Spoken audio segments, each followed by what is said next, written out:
Der Unterschied zwischen Akkusativ und Dativ. Ich erkläre es sehr schnell und sehr effizient. Es gibt 3 verschiedene Funktionen von Akkusativ und Dativ.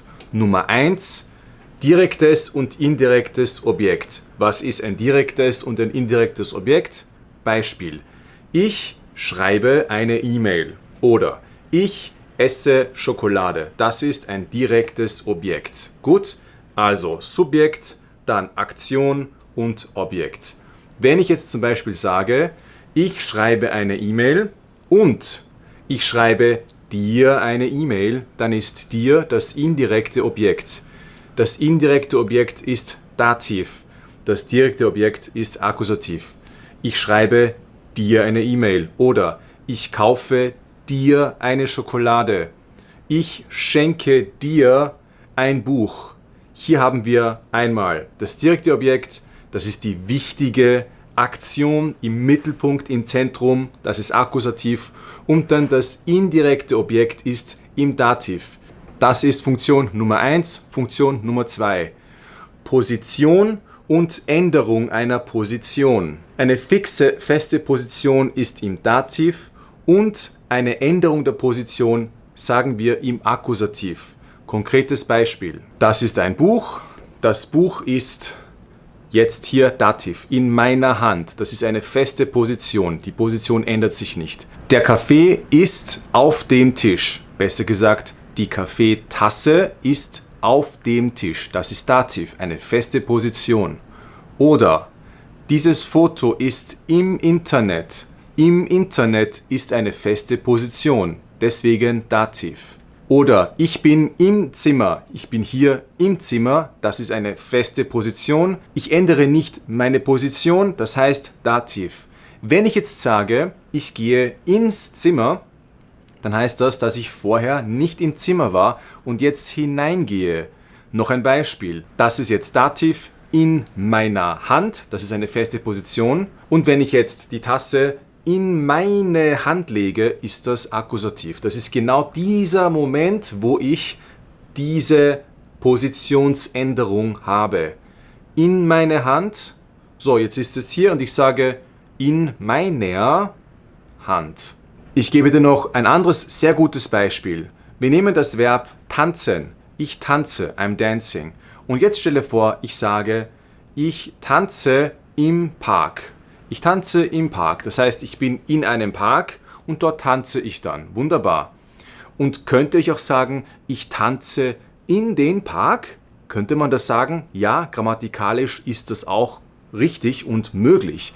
Aber die Bedeutung ist ganz anders.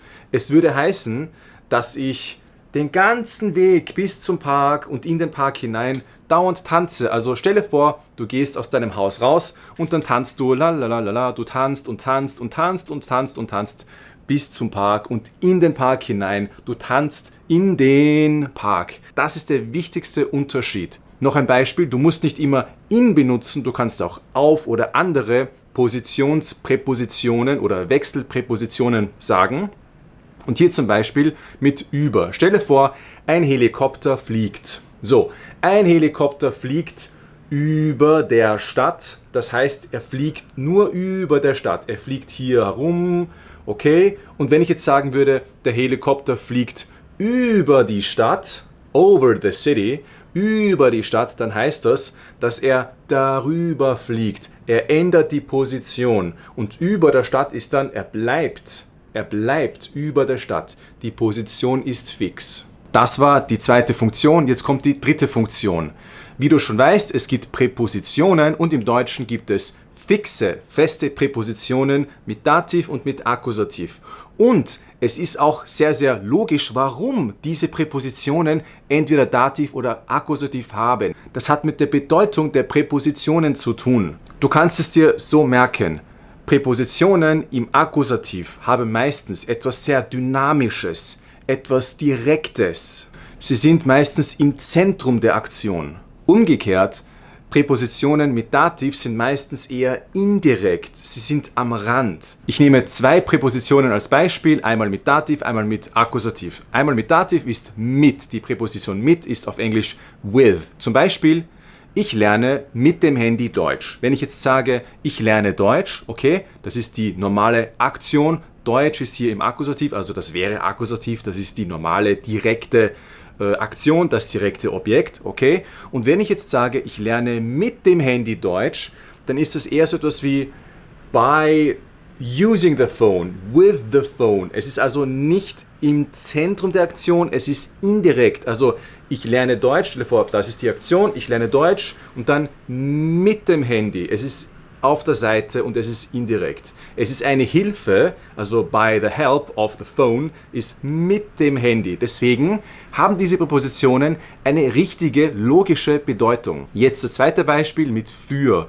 Wenn ich sage for ist also für auf Englisch, dann kann ich sagen, dieses Geschenk ist für dich. This present is for you. Also für ist etwas sehr Direktes, sehr Offensives, sehr Dynamisches, ja, für dich. Und deshalb ist für auch immer im Akkusativ.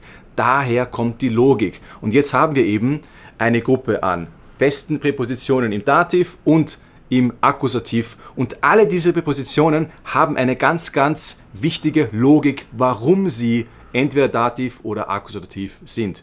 Und diese Präpositionen werde ich in einem anderen Video noch weiter vorstellen. Das ist ein Thema, das ich in einem anderen Video bearbeiten kann. Und das waren die 3 Funktionen von Akkusativ und Dativ im Deutschen. Ich hoffe, es hat geholfen, es war interessant und ich wünsche dir eine wunderschöne Lernerfahrung beim Deutschlernen.